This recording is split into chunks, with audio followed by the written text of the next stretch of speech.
Hello, Simon. Hello. It's very nice to have you here today at the British Council. It's a pleasure to be here. Well, I've been invited by the British Council and the British Embassy. Come here to contribute to the European Literature Night. And we're going to be talking about your latest book, Prague Spring. I wanted to know, did you come to Czechoslovakia at that time? My eternal regret is that I didn't, and in fact, writing the book has given me an opportunity to rewrite my own history. I did actually suggest it to the friend I was hitchhiking with at the time, and he said, no, come on, we can't change our plans. And so we didn't, and we went on to Italy and Greece. And I've always regretted not doing the different thing, which would have been diverting to Prague. We were in southern Germany at the time. And so I've rewritten that for my own personal history, and also changed him into an attractive girl. So when did your first visit to this country happen, and how did your fascination with the Czech Republic really start? The first visit, that's easy to do. It was in 1993, and I came as a tourist. But we were driving, my wife and I, from Italy, and the natural progression driving from Italy tends to be to go through Austria, Vienna, and the first port of call, apart from Znojmo on the border, but the first place we stopped at was Brno. And I was interested in Brno because I'm a biologist by training, and I was interested in Mendel. But finding out about Mendel led me into finding out about Czechoslovakia, the Czech Republic, the history, the place, because I found it fascinating. And I really can't explain easily what it is. It's multifaceted, my interests in the country. This year, the British Embassy is celebrating 100 years of being at the Tun Palace. Is it a place you know well? It's a place I know not at all. But one of the things I know it much better now because I'm staying in it. But it would have been useful to have done this before writing the book, except that I'm in the process of discovering it's a novelist's knack of getting things right. And you have to go by instinct. Of course, you go by looking at pictures. You go by Google Earth, which can look right down into the embassy. You could, by Google Street View, you can use a whole lot of ways, but I hadn't visited the embassy before.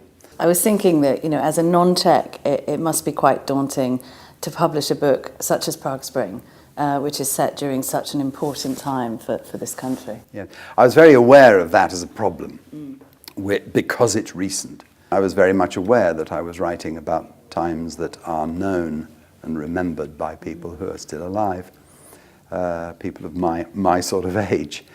I'm not naive. My previous books have been published in Czech. I knew that this one was going to be, I was pretty sure it was going to be. And therefore one had to be aware of the fact that I had to tread carefully. I had to get things right, at least. And I think everything that goes into it is historically accurate, and also defensible from the point of view of the views, the ideas of the characters. There were people at the time who thought in that way. And what's the reaction to the book been? I mean, you were here, I think, last November, and yesterday you were doing a signing here. So what's been the reaction from Czechs? It seems very positive. There hasn't been anybody saying, look, excuse me, you've got this completely wrong. I haven't had anything like that. But the thing, of course, the factual side you can work on. Yeah. I've also managed, I think, successfully, to capture the atmosphere of the times. You cannot just write a novel because you've learned how to do it. You've got to actually have that thing called imagination. You've got to be able to put yourself in people's shoes. And I think I could imagine quite well the awful nature of waking up on, I think it was the 21st of August, 1968, and discovering tanks rumbling through your streets. And I believe there is a small British Council connection to your first visit to the villa. My wife and I, we turned up on a wet midday, midweek morning, I think. It was raining. We hadn't booked a visit. The place looked closed, and we stood outside it, rattling the gate to try and get into the house. And there was a group waiting to go in. They were out of the rain. We were in the rain.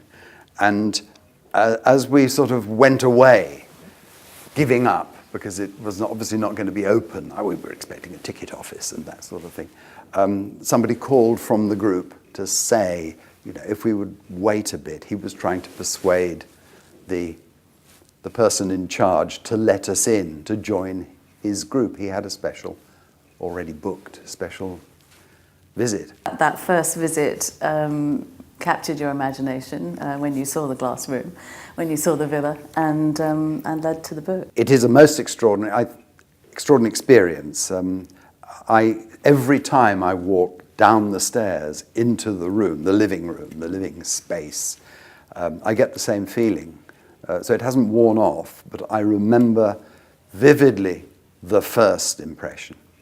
And I actually use the phrase in the book, as far as I remember. It's like walking into a work of art. Absolutely, as though you're walking into a piece of three-dimensional art, a sculpture, some sort of installation. Very, very vivid and absolutely thrilling. It didn't make me immediately think of writing a novel. It was 10 years later on another visit that, I suppose when I got a bit of perspective and other things, I'd written other books after Mendel's Dwarf, and at that point I thought, there is a novel here. I mean, a novel about Central Europe, about the recent history of Central Europe, and of course Czechoslovakia as was. And the fact that house came out of a culture which was so impressive, a sort of liberal culture. Czechoslovakia was a model, and tragically, as we all know, it was surrounded by darkness, really. And to see the building, which is open and light, and be aware of the fact that historically to the north, to the west, and to the south were territories that were inimical to Czechoslovakia and ultimately crushed it. It was a wonderful drama. Did you always want to be a writer? When I was an 11-year-old schoolboy, I wanted to tell stories, which sounds as though, therefore I did. Well, I did tell stories at the time. I told stories to my fellow pupils. I was at boarding school because my parents were traveling a lot in the Air Force. And I used to tell stories to my fellow pupils trapped in our little boarding school. But I enjoyed telling the stories, and I always had the intention to write. From that age, I wanted to, but I didn't publish my first novel until I was 39 years old, so I was a late starter in real terms. And who was some of your other influences? I think the real influences must be the writers that you read in your formative years. And I've mentioned Hergé, And of course I have to mention things like Captain W.E. Johns, Biggles, because I've just been recently trying to read a bit of a Biggles book. It's absolutely appalling. But at the time, and then moved on. As I grew up, I can remember I discovered C.S. Forester. And C.S. Forester I would defend now against all comers. And he's not a much read writer now, right out of fashion, but absolutely brilliant writer. And so for a sort of 13, 14, 15-year-old, wonderful books to read. Because they deal with character, they deal with personalities. Hornblower and Bush, his sort of sidekick, they're real personalities. They live across the books. And he was enormously influential. But he also achieved other things. Most extraordinary ability to write a first line. Brown on Resolution, a book I'm sure nobody reads these days. Absolutely riveting book. And the first line is, Able seaman Albert Brown lay dying on Resolution. And what about Czech writers? Have you read Czech writers in translation? Yes, I have, but of course all of those recently. So I can't really claim them as an influence, except that as soon as you read Kundera, the novels that he wrote at the beginning, they're going to influence you because of the technical brilliance. But yes. Skvoretsky, I've got to get it right, and Hrabal, and yes, I've read a number of them. And of course, that's one of the fascinating things about this country, a country of 10 million people. Talk about punching above your weight in artistic terms, in terms of literature, in terms of music. I mean, it's astonishing, absolutely astonishing. And what's next? What are you working on? For once in my life, I've always had the next book in my mind when still finishing the editing of the previous one, up to now.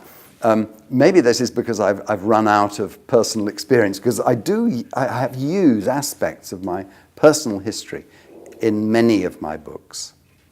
Prague Spring, The Hitchhikers, were partly me. In fact, they follow exactly the same route as I followed. They even meet a German musician in southern Germany who was based on a real musician I encountered. And The Fall, I was a climber, not a very good one. So I was able to rewrite my own history by becoming a good climber. I can make up for all my defects by writing about them, which is good. It's one of the advantages. But for the first time, I finished Prague Spring, and I thought, what next? And I didn't have a what next. But I may now. I've started looking into, I know lots of people do this, it's become a sort of modern habit, hobby. Started looking into my family ancestry. And I'm very interested in this, but I'm interested from the novelist's point of view, in the way that I might have come from Brno talking about the Tugendhat house and said, this is really fired my imagination. There's a novel here in some way. And my imagination is similarly fired by some of my family ancestry. And I think there's a novel here. I'm going to be merciless. I'm not going to necessarily tell the truth. But it is interesting as it's very English and Welsh. There's nothing exotic about me. And most of them were illiterate. They were grindingly poor peasant agricultural laborers. And I've been quite captivated by this. You look back at 19th century literature, Dickens, of course, wrote about the working class in the cities, but most of them are about the sort of middle, lower, upper class, most of the 19th century novels. And I find that my ancestors were all grindingly poor, the dispossessed, moving into the city in the 1840s. And that sort of, it doesn't mean to say I'm going to write a historical novel, but in some way it's going to come out, I think, as a novel.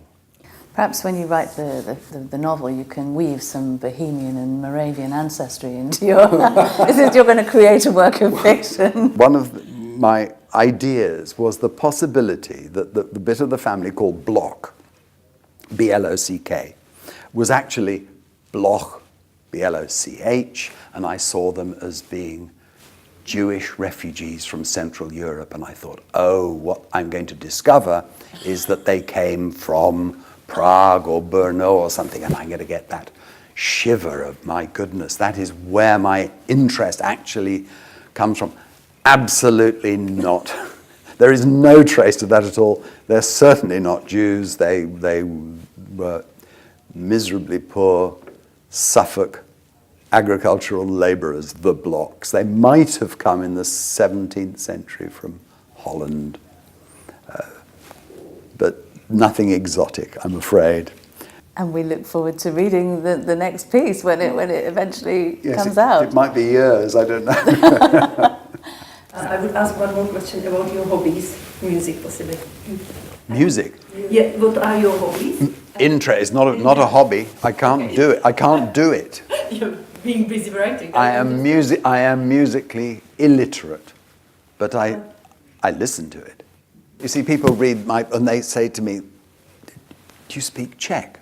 Because I play on words, but no. All you're doing is using the music or using the language as part of the background material for the novel. I'd quite like to know that. So you try and find out about it, and maybe it's useful, maybe it's not. Wonderful example of that is pokoj. Skleněný pokoj, the glass room.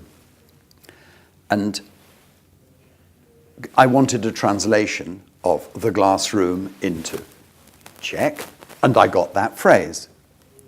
And then, of course, you do the other thing. You look up pokoj on the other side of the dictionary, which is something that people don't do if they're just wanting to know the word. Oh, that's the word. I think it's the right word. We'll use it. But actually, if you're using the language in this sense, you go to the other side of the dictionary. You look up pokoj, and pokoj means tranquility, sort of peacefulness. And I immediately latched onto that because that was significant. It doesn't work in English. You say the glass room, and then you look at room in German, Zimmer, but also, of course, cognate with room, Raum. But Raum in German means room in the sense of space. And indeed, outer space is Weltraum, I think, world space. And so you play with the meanings of the words, and it sounds as if you know something, but you don't. All you do is you know how to work a dictionary in both ways. Same with the music. I mean, I listen to the music. I know I like a piece of music, but I don't know why. I couldn't read it. I couldn't play it. But I try and find out about it, and I do use music in my writing. And there's a sort of slight sense that I wave the flag for Brno, because Brno spends all its time thinking that Praguers put them down, because Prague is Prague, and Brno struggles as the second city. And Brno's got a remarkable city. It's a remarkable city.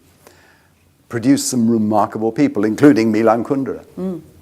And in fact, the premiere of the film, not your film, but the film of The Glass Room will be in Brno very soon. Is going to be in Brno next month, yes. Simon, thank you very much. Well, thank you very much. Thank you for inviting me.